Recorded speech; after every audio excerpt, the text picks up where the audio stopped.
무엇보다 어머니 기도회 오늘 시작할 수 있게 돼서 너무 하나님께 감사를 드립니다. 사실은 우리가 이제 주일 예배를 드리고 이같이 이번 행사를 시작한다는 것은 하나님의 은혜가 아니면은 이 행사가 시작될 수가 없습니다. 하나님 은혜로 이 모든 행사가 시작된 것을 기억하시고 계속해서 하나님께 기도하시기를 바랍니다. 또 저희 교회 이같이 이 부교육자들께서 이러한 이 행사, 이 어머니 기도의 첫 시간마다 무한 리필이 귀한 찬양과 율동을 해줘서 저 담임 목사 저는 무척이나 기쁘고 또 감사합니다. 우리 오늘 싱어인 고홍성 목사는 이제 금년에 이제 저희 교회 청년부 담당으로 오셨어요. 그래가지고 본래 노래를 잘하는가 봐요. 그래서 내가 이력서를 보니까 무슨 어디 이 텔레비에 나왔는데 거기에 나왔다 그래요. 근데 내가 그 프로를 모르기 때문에 그냥 지나쳐 버렸는데 우리 부교육자들이 그러시더라고요. 그거 대단한 거란 말이지. 거기 나온 거는 노래를 정말 잘하기 때문에 거기까지 올라가서 나온 거지. 그게 이제 그렇게 아주 대단한 노래 잘하는 분이 우리 청년부 담당으로 오셨다 그런 얘기를 해요. 오늘 우리 고 목사님 제대로 실력을 발휘한 것 같아. 우리 고 목사님 비롯한 우리 부교육자들 그리고 우리 또 함께한 우리 김성훈 지사님, 미소영 지사님 다 한번 큰 박수 보내주시기 바랍니다.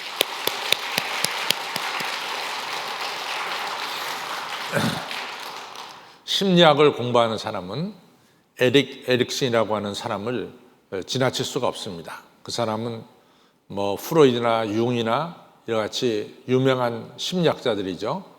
마찬가지로 에릭 에릭슨은 정신분석학자로서 대단히 유명한 분입니다. 이 사람이 1959년도에 히틀러의 어린 시절이라는 책을 썼어요. 히틀러의 어린 시절.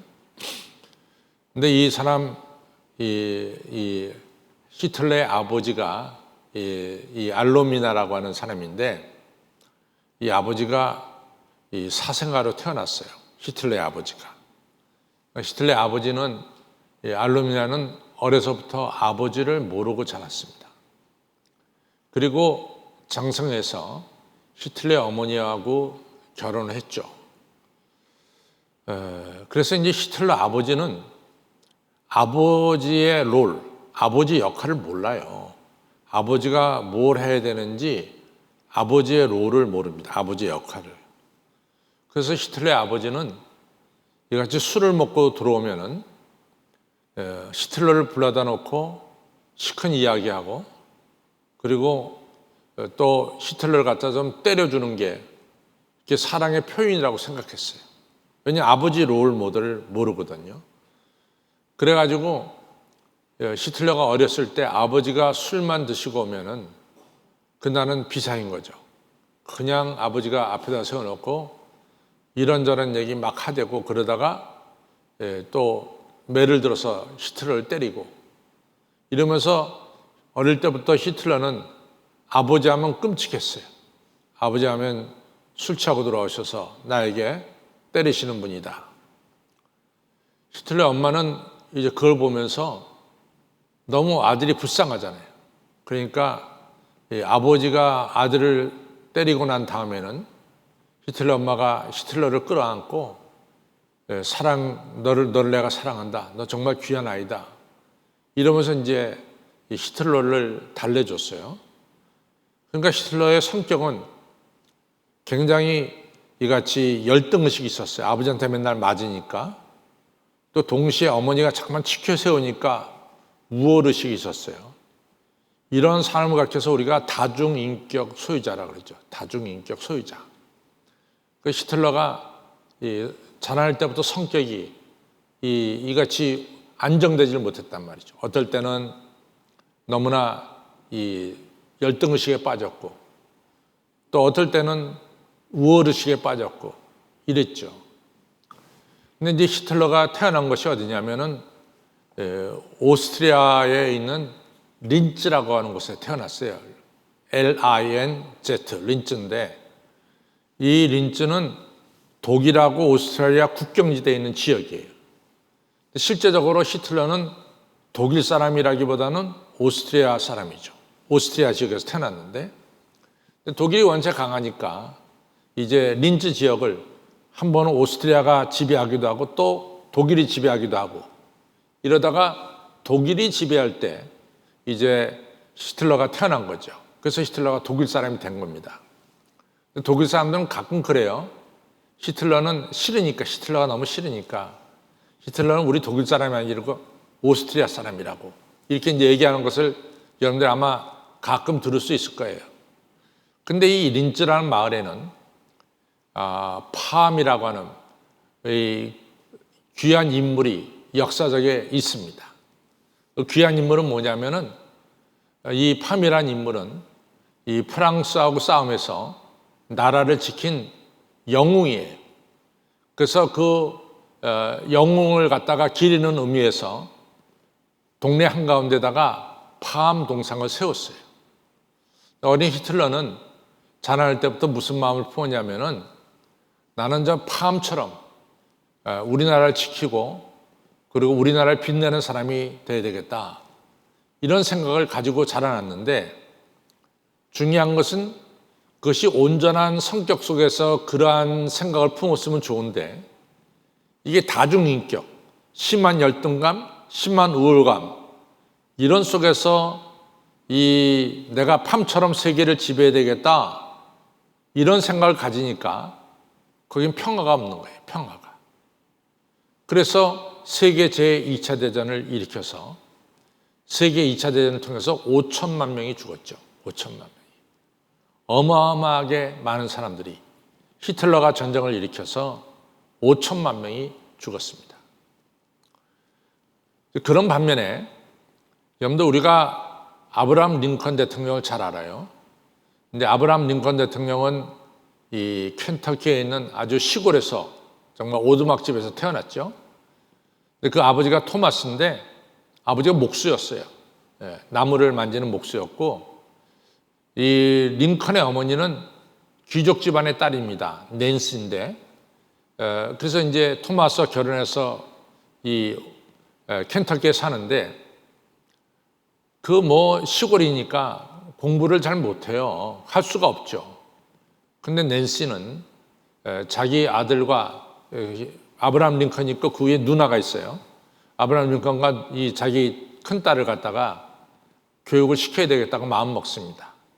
근데 아버지는 이 총구석에서 공부해서 뭐하냐 그냥 목수일만 제대로 배워서 앞으로 밥벌이만 하면 되지 않냐. 낸시는 그렇지 않았습니다. 우리 아들과 딸한테 교육을 시켜야 되겠다. 이래가지고 남편을 설득해가지고 자기 집에서 14km가 떨어진 곳에 조그만 학교가 있는데 그 학교를 이 아들, 딸 데리고 다녔어요. 그러면서 교육을 좀 시켰습니다. 그러다가 우리가 한다는 낸시가 9살에 죽죠. 이 아브라함 링컨 어머니가 9살에 세상을 떠납니다.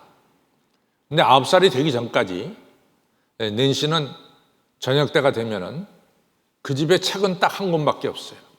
공부를 안 하는 집이니까 책이 필요가 없는 거죠. 그 책이 딱 성경책 하나밖에 없습니다. 그 성경책을 갖다가 펼쳐놓고 한쪽에는 아들, 한쪽에는 딸을 앉히고 이 낸시가 성경을 읽어줍니다. 매일 저녁 성경을 읽어줍니다.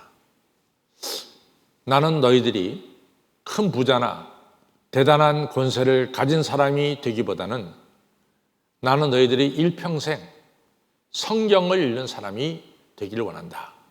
이 얘기를 쭉 어릴 때부터 가르쳤어요. 그리고 낸시가 9살에 세상을 떠나서 이 링컨 9살 때 세상을 떠나서 정말로 링컨이 어린 시절 어머니 잃고 나서 자라나게 됐죠. 그러나 링컨이 이처럼 미국의 대통령이 된 것은 바로 어머니가 9살 때까지 이 링컨을 갖다가 잘 품에 안고 나는 네가 위대한 사람이 되기보다는 네가 돈을 많이 버는 사람이 되기보다는 나는 매일 저녁 난 네가 성경을 읽는 사람이 되기를 원한다. 이렇게 했죠. 저는 그런 면에서 예수님의 어머니 마리아와 낸시가 닮았다고 생각합니다. 마리아는요, 사실 배우지 못한 여자였어요. 그건 아주 거의 100% 확실합니다. 마리아는 배울 수가 없었어요. 우리가 100년 전만 돌아가더라도 우리나라에서 글 읽고 쓰는 사람은 전체 인구의 10% 미만이었을 거예요. 근데 2000년 전에 이스라엘도 똑같아요. 글 읽고 쓰는 사람은 10% 미만이었을 거예요. 그것도 예루살렘에 사는 사람들은 몰라도 저 나사렛 같은 시골에 사는 사람들은 글을 읽고 쓰는 것 거의 못했을 거예요. 그러니까 마리아는 공부를 못했을 거예요. 근데 마리아는 예수님을 공부를 시켰어요. 그래서 나사렛 회당에 늘 아들을 데려가면서 회당에서 랍비들, 선생님들한테 성경 말씀을 듣고 배우게 했습니다. 그래서 우리가 누가복음 2장에 보면은 예수님이 12살 됐을 때 6월달에 예루살렘에 가죠. 그래서 예루살렘에 가서 거기 중요한 얘기, 여러분들 그냥 스쳐 넘어갈지 모르지만은 거기 절대 스쳐 넘어갈 얘기가 아니에요. 예수님께서 이 예루살렘 성전에서 대단한 랍비들에게 듣기도 하시고 묻기도 하셨다. 들었다는 것은 우리가 하나님 말씀을 듣고 학문을 듣는 거죠. 배우기도 하고 묻기도 하셨다. 여러분들 실력이 없으면 질문을 못 하는 거예요. 알고 있기 때문에 뭔가 알고 있기 때문에 질문하는 거죠. 그래서 이같이 물어서 예수님이 의문나는 것은 랍비들에게 손들고 질문해서 배웠습니다. 이같이 예수님이 예루살렘 대단한 성전에 가서 대단한 선생님 앞에서 들을 수 있었고 질문할 수 있었던 것은 예수님의 어머니 마리아가 비록 자기는 공부를 못했어도 이 아들 예수를 나사렛 회당에 데려다니면서 공부를 시켰다는 거예요. 그런 면에서 저는 아브라함 링컨 어머니 낸시와 예수님의 어머니 마리아, 자식들에게 공부를 시키고자 하는 그 열정은 비슷하다 이렇게 생각합니다.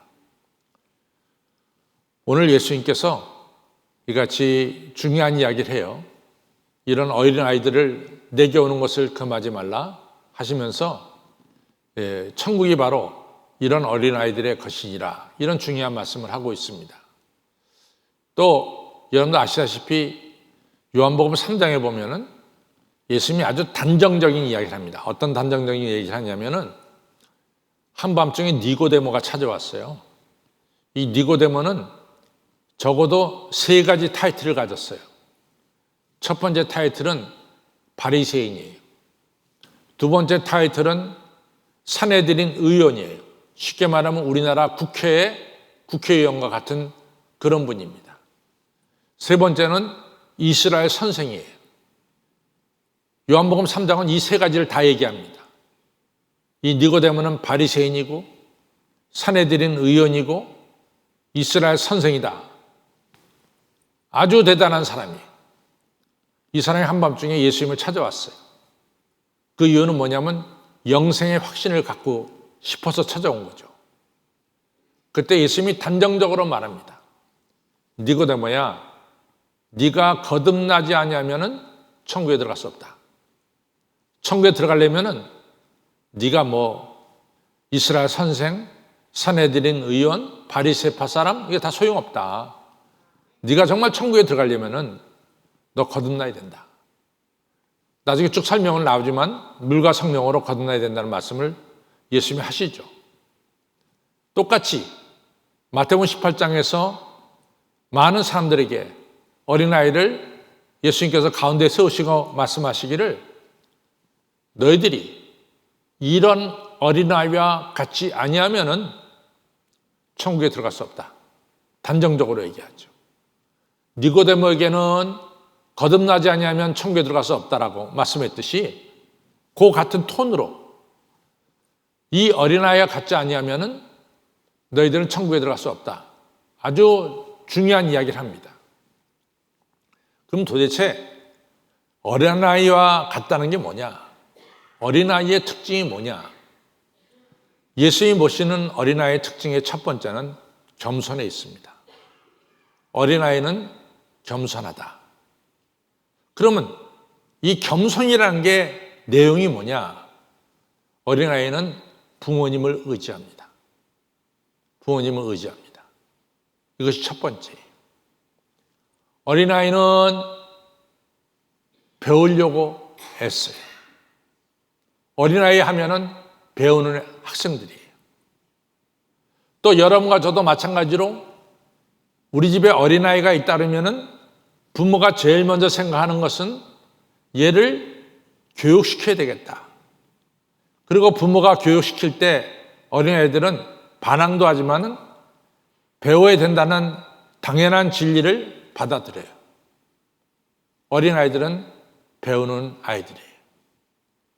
세 번째로는 어린아이들은 부모의 사랑을 받기를 좋아합니다.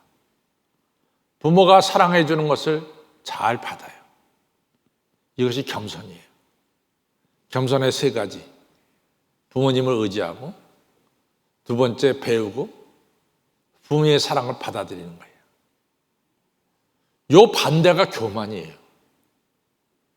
교만은 머리가 크니까 나 더 이상 아버지 집에 있을 필요가 없습니다. 나 아버지 떠나 살 수도 있습니다. 집 나가는 거죠. 누가복음 15장의 둘째 아들처럼. 아버지 의지하지 않는 거예요. 나 돈만 있으면 된다. 이 교만의 첫 번째죠.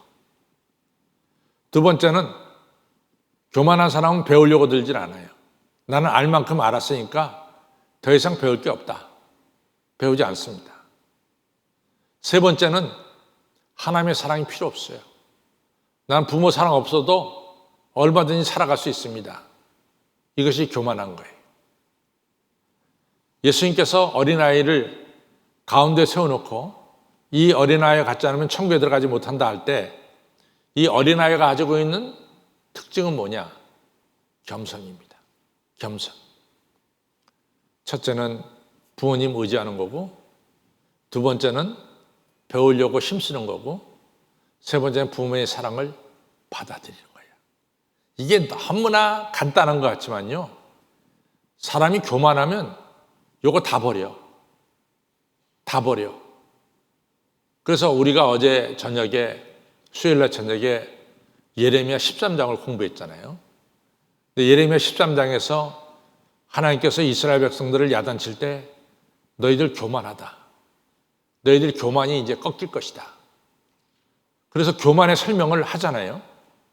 교만의 설명은 첫째는 너희들 하나님 의지하지 않고 하나님 말씀 듣지도 않고, 세 번째는 너희들 우상 숭배했다. 하나님 떠나서 우상 숭배했다. 이것이 바로 너희의 교만이다.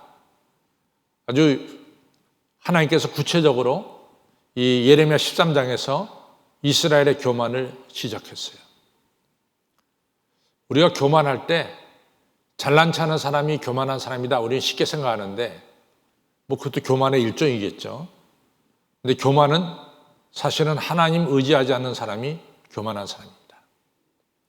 하나님 말씀을 배우려고 하지 않는 사람이 교만한 사람입니다. 하나님 베푸시는 은혜와 사랑을 받지 않는 사람이, 거절하는 사람이 교만한 사람이에요. 그런데 우리 어린아이는 부모님 의지하고 배우려고 애쓰고, 그리고 부모님이 주시는 사랑을 다 받아들여요. 부모님 주시는 사랑을 다 받아들여요.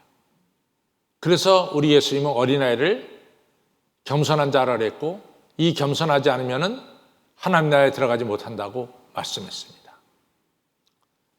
그리고 우리 예수님은 이 어린아이들을 대단하게 봐요. 위대하게 봅니다. 우리 예수님이 어린아이를 이해하는 첫 번째는 어린아이는 겸손하고, 두 번째는 어린아이는 위대하다, 이렇게 생각합니다. 성경을 보면서요, 우리 어린아이들의 역할이 얼마나 컸는가를 제가 지난주 설교에도 얘기했지만은, 첫째는 마태, 마가, 누가, 요한복음에 나오는 오병이어의 사건, 마태, 마가, 누가, 요한복음에 다 기록됐어요. 그것은 굉장히 중요한 사건이라는 거예요. 제가 언젠가도 얘기했지만은 저 개인적으로는 요한복음 11장에 나오는 죽은 지 4일 됐다가 살아난 나사로의 사건이 예수님께서 베푸신 기적 중에서 가장 큰 기적이 아닐까, 이런 생각을 저는 개인적으로 가져요. 그러면 당연히 마태도 기록하고 마가도 기록하고 누가도 기록하고 요한도 기록해야 되는데 마태도 기록하지 않아요. 마가도 기록하지 않았어요. 누가도 기록하지 않았어요. 근데 요한복음만 요한복음 11장에서 죽은 나사로 살린 것을 기록했습니다. 근데 마태, 마가, 누가, 요한복음이 동일하게 기록한 게 딱 하나밖에 없어요. 그것이 오병이어로 5,000명 먹인 사건이에요. 그 얘기는 그 당시 사람들에게 오병이어로 5,000명을 먹였다는 것은 너무나 엄청난 큰 사건이었어요. 이 사건은 결코 잊어버릴 수가 없는 사건이었어요. 그래서 마태도 기록하고 마가도 기록하고 누가도 기록하고 요한도 기록했어요. 이 엄청난 기적이 어떻게 일어났느냐? 소년이 자기가 먹을 거 오병이어를 예수님께 갖다 드리면서 이 큰 기적이 일어난 거예요. 그러니 이 소년은 정말로 위대한 일을 했죠. 위대한 일을 했죠. 또 제가 지난주에 얘기하길 열왕기하 5장에 나오는 아람 군대장관 나아만의 이야기를 했어요. 나아만도 마찬가지입니다. 나아만도 이같이 문둥병이 걸려서 이제는 격리되었다가 죽을 수밖에 없어요. 근데 왕을 비롯해서 사람들이 나아만의 병을 고치려고 정말 백방으로 애를 썼죠. 못 고쳤어요. 근데 나아만의 이 병을 고칠 수 있도록 복된 소식을 누가 전했느냐? 이스라엘에서 데려온 어린 계집 아이가, 종이 그 얘기를 해준 거예요.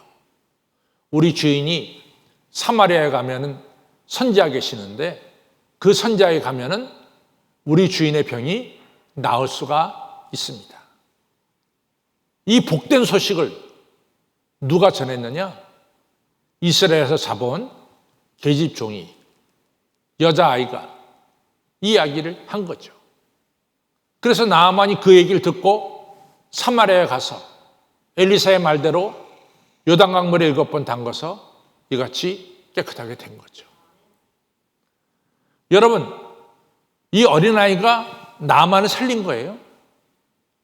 또 여러분 사무엘상 17장에 보면은 다윗에 대해서 얘기를, 다윗은 얼굴에 핏기가 가시지 않았다 그랬어요.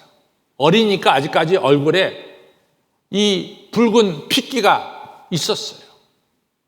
그러니까 어리니까 전쟁터에 나갈 수가 없는 거죠. 근데 다윗이 어린 아주 소년이었는데 골리앗이 살아계신 하나님을 모욕하니까 가만히 있을 수 없잖아요. 그래가지고 이 다윗이 손을 들고 내가 나가서 싸우겠습니다. 말렸지만 나가서 싸웠잖아요. 골리앗이 보니까 조그만 소년이 걸어나오고 있어. 너무 한심한 거지. 그러나 그 소년이, 이 다윗이 골리앗을 물리쳤죠. 그래서 오랫동안 블레셋에게 눌려 살던 이스라엘이 길을 피게 됐어요. 처음으로 이 블레셋 사람들을 무찌르고 큰 승리를 거두게 된 거죠. 그 큰 일을 누구로부터 시작했습니까? 어린 소년 다윗으로부터 시작됐어요. 성경은 그뿐이 아니에요. 요셉도 야곱의 11번째 어린아이예요. 어린아이가 애굽의 노예로 팔려갔어요. 근데 이 어린아이가 이스라엘 땅과 애굽 땅에 7년 동안 기근이 임할 때, 먹을 것이 없을 때 어린 요셉이 이같이 꿈을 꾸고 하나님의 계시를 말씀함을 통해서 아프리카와 중동 지방의 기근을 해결할 수 있도록 귀한 말씀을 주신 거죠. 다 어린아이입니다.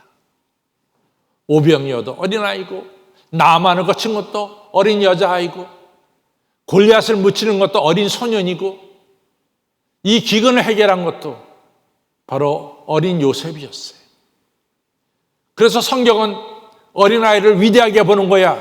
가운데 세워놓고 누구든지 이 어린아이 갖지 않으면 천국에 들어가지 못한다라고, 그리고 이 어린아이가 바로 천국의 주인이라고 예수님이 말씀하신 거죠. 우리가 이제 잘 보면은, 저도 뭐 똑같은 과정을 겪었고 여러분들도 똑같은 과정을 겪었을 거예요. 나는 이제 우리 딸애를 보면은 딸애가 성숙해지는 걸 갖다 옆에서 봐요. 근데 걔가 성숙해지는 것은 여러 가지가 있어요. 예를 들자면 걔가 시집 가기 전에는 보통 샤워를 하게 되면 30분 내지 1시간 걸려, 걔가. 근데 이제 걔가 아들 둘을 키우니까 걔네 집에 가서 보면 걔가 샤워하러 들어가면 뭐 얼마나 빨리 끝내고 나오는지 몰라. 그래서 속으로, 야, 네가 많이 빨라졌다. 왜냐? 애들 키우려면 빨리 하고 나와야지. 옛날 처녀 때처럼 막 1시간도 좋고 그러면 안 되는 거지. 빨리빨리 살아야지.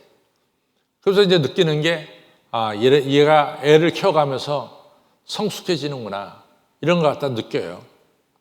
여러분과 저가 애들한테 내가 있는 것을 다 준다 이렇게 생각하지만은 주는 것도 있지만 받는 것도 많아.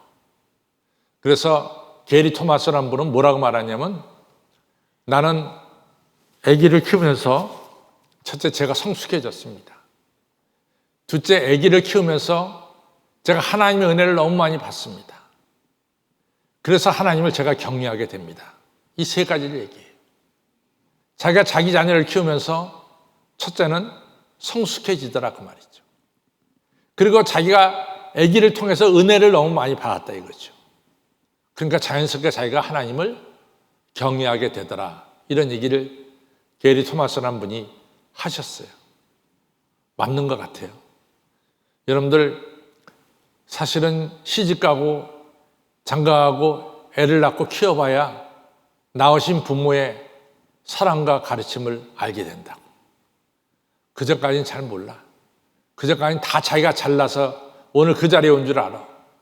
그러나 정말로 자식을 키워보면서, 야, 우리 엄마 아빠가 나를 키울 때 이와 똑같이 고생했구나, 엄마 아빠의 수고를 알게 되고 그 엄마 아빠의 숨은 사랑을 깨닫게 되는 거죠. 여러분과 저는 이 아이는 위대한 아이라는 것을 꼭 기억하세요. 이 아이는 우리 예수님이 겸손한 아이라고, 이같이 이 아이와 같지 않으면 천국에 들어가지 못한다라고 말씀할 정도로 우리 예수님은 아이를 소중하게 여기신다는 것을 기억하시길 바랍니다. 그럼 이제 중요한 게 있어요. 예수님이 이해한 우리 아이는 첫째는 겸손해요. 그렇죠? 예수님이 이해하는 우리 아이는 위대한 거예요. 그러면 겸손하고 위대한 아이를 어떻게 키울 것인가? 어떻게 키울 것인가? 이게 중요해요. 제가 조금 전에 얘기한 게리 토마스 얘기를 좀 더 하겠어요. 이분이 이 교회 이 장로님이세요. 근데 이분이 그 회사 일로 아주 바빠가지고 딴 지방에 출장 갔다가 주일날 늦게 왔어요. 이분은 딸이 둘이 있고 아들이 하나 있어요. 근데 이제 아들은 좀 나이가 어리고 딸들은 좀 이 고등학생, 중학생이에요. 근데 이 게리 토마스는 딸들하고 이렇게 주고받고 하는 얘기가 너무 행복한 거야. 딸들의 이야기를 들어주고 또 자기 이야기도 하는 것, 딸들하고 대화하는 게 너무 재밌어요.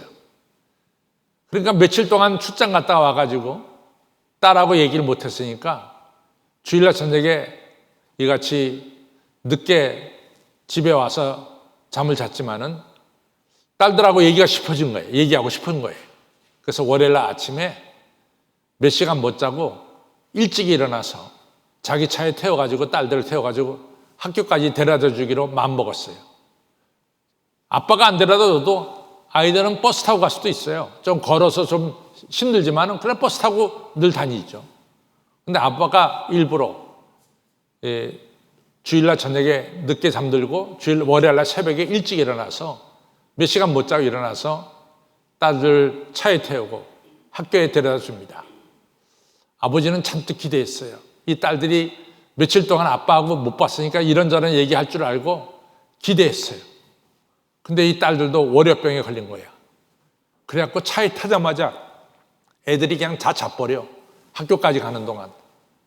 아빠는 무슨 얘기를 하려고 그랬는데 애들이 그냥 자버리니까 얘기를 못했어. 그리고 학교 앞에 데려다 주니까 아빠 고마워요. 피곤한데 데려다 줬으니까 그런 얘기도 없어. 창문 열고 뒤도 안 달아보고 그냥 학교로 들어가 버렸어. 이 게리 토마스가 섭섭했어요. 좀 마음이 섭섭했어. 야, 이놈들아, 내가 너희들하고 얘기하려고 새벽같이 내가 일어나가지고 내가 정말 피곤하지만은 너희들 데려다 줬는데 그래 문 열고 나갈 때 그래 아빠 고마워요 그 한마디도 못하냐 말이야. 그리고 그냥 가버려? 너무 섭섭한 거예요. 내가 2번 다시 이런 일 안 한다. 그냥 늦게까지 자고 좀 골프장에 가서 골프나 칠 걸 말이지. 내가 왜 이런 수고를 하느냐 말이야. 근데 다시 너희들 학교에 데려다 주나 보자 말이지. 그래서 마음에 이런 생각을 했어요. 그리고 이제 집으로 오는데 뭔가 이 하나님께서 이 게리 토마스에게 가르쳐 주는 거예요. 게리야, 넌 이 아이를 누구 중심으로 키우냐? 네 중심으로 키우냐? 아이 중심으로 키우냐? 혹은 하나님 중심으로 키우느냐? 네가 아이의 이같이 일거수일투족에 대해서 실망하고 이러면은 너 누구 중심이냐? 너 그 아이 중심이 아니냐? 그러나 하나님께서 이 아이를 너한테 맡겨서 키운다 그럴 때 아이들이 어떤 반응을 보이든지 네가 아이들을 사랑하고 말씀으로 가르치는 것이 그것이 하나님 중심이 아니냐? 이런 스침이 지나갔어요. 보니까 자기가 아이들을 애들 중심으로 키운 것 같아요. 하나님 중심으로 키운 게 아니라 애들 중심으로 키운 것 같아요. 애들 중심과 하나님 중심이 뭐가 다르냐? 애들 중심과 하나님 중심이 뭐가 다르냐? 구체적으로 보면은 여러분들 엘리 제사장이 나오죠. 실로의 엘리 제사장. 엘리 제사장의 아들이 둘 있어요. 홈리하고 비느하스가 있어요. 근데 이 두 아들이요. 성도들이 성전에 제물로 갖다 바치는 소와 양을 갖다가 하나님께 드려지기 전에 먼저 이 아들들이 먼저 빼먹었어요. 그런 소문이 아버지 귀에 들려왔어요. 그러면 엘리가 혼쭐 내야 됩니다. 너 어디다 대고 하나님한테 바쳐야 될 제물을 갖다가 네가 먼저 그걸 갖다 먹냐? 너 그럴 수 있냐 말이야, 너희들.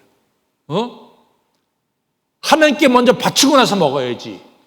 네가 왜 하나님께 바치기 전에 니네들이 먼저 고챙이를 가져다가 찍어서 빼먹어? 이렇게 당연히 야단을 쳤어야 돼요. 당연히. 무섭게 야단을 쳤어야지. 다시는 거 못하게. 그런데 엘리가 그러지를 못했어요. 그래서 나중에 하나님이 엘리를 책망할 때 엘리야, 네가 나보다 하나님보다 아이를 더 사랑했다. 너는 하나님 중심으로 자식을 키운 게 아니라 네 자식 중심으로 자녀를 키웠어. 이래가지고 엘리 집안이 몰락하는 것을 우리가 다 알 수 있습니다. 하나님 중심으로 키운 것, 한나죠, 한나. 한나가 어떻게 키웠습니까? 한나가 정말로 그렇게 기도해서 얻은 아들이야, 사무엘을. 사무엘을 띄워놓고 싶겠어요? 그 눈썹 넣어도 정말 아프지 않은 아들이 있죠. 근데 성경에 보면은 한나가 하나님께 서약했어요.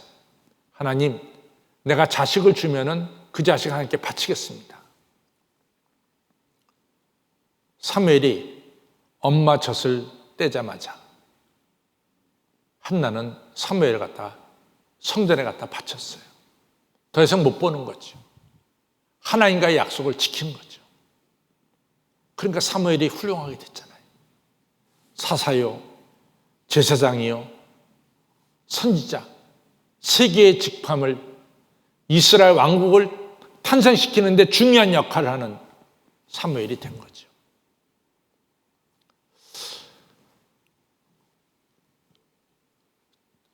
저희 어머니가 저한테 중요한 교육을 하나 시켰는데 그 교육의 중에 하나가 이 주의를 지키는 거예요.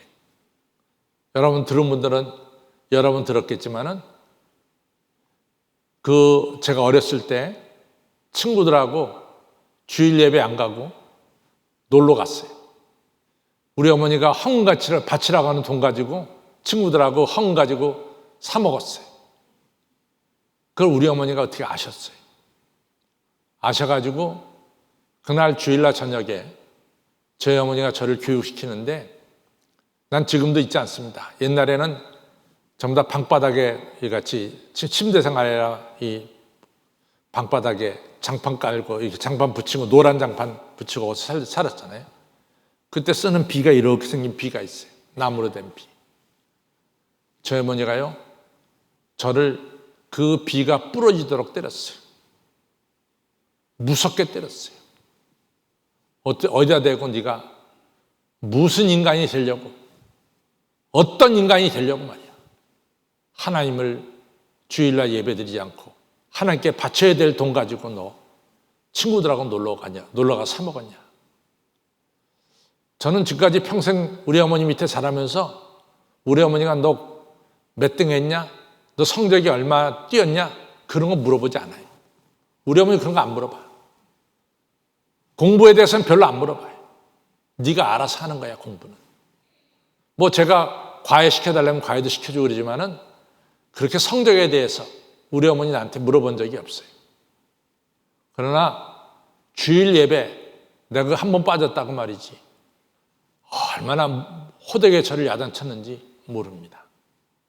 전 그다음부터는 주일 안 빠져요. 주일 안 빠져. 주일을 빠질 수가 없어요. 여러분들의 교육이 여러분들의 자녀를 사무엘처럼 훌륭하게 키울 수가 있어요. 누구 중심으로? 하나님 중심으로 키울 때 여러분들의 자녀는 사무엘처럼 되는 거예요. 꼭 잊지 마세요. 아브라함 링컨 대통령의 어머니 낸시처럼 하나님 말씀으로 키울 때 여러분들 아들, 딸이 아브라함 링컨 대통령이 되는 거예요. 이게 멀리서 시작되는 게 아니라 아주 가까운 데 시작됩니다. 잘 보세요. 내가 우리 아이를 출세시킬 수가 있을까요? 아닙니다. 근데 하나님은 딱 들어서 출세시킬 수 있어요. 하나님이 세우면 되는 거야. 하나님이 세우면 되는 거야. 그래서 하나님 중심으로 키워야 돼. 꼭 우리 아이들을 너무나 하나님께서 기뻐하시는 겸손하고 위대한 아이들입니다. 이 아이들을 하나님 중심으로 키워서 여러분들의 자녀가 아브라함 링컨처럼 훌륭한 사람이 되고 사무엘처럼 훌륭한 사람이 되기를 주님의 이름으로 축원합니다. 기도하겠습니다. 하나님 아버지 감사합니다. 오늘 어머니 기도회를 시작하면서 우리 예수님께서 어린아이를 이해하신 것은 첫째는 겸손하다고 이해하셨고 두 번째는 위대한 자라고 이해하셨습니다. 이 겸손하고 위대한 우리 아들, 딸을 하나님 중심으로 키우는 저희들 모두가 되도록 믿음 허락하여 주옵소서. 아브라함 링컨의 어머니 낸신처럼 성경 말씀을 읽어주고 들려주는 엄마가 되게 하여 주시고 또한 하나님과의 약속을 지키는 한나처럼 우리 아이를 성전에서 키우는 아빠 엄마가 되도록 저희들에게 믿음 허락하여 주셔서 우리의 자녀가 역사에 빛나는 아브라함 링컨 같은 귀한 아이가 되며 성경 역사에 빛나는 사무엘 같은 귀한 아이가 되도록 주님 성도님들의 자녀들을 축복하여 주시옵소서. 감사하며 예수님의 이름으로 간절히 기도를 쌓옵나이다. 아멘.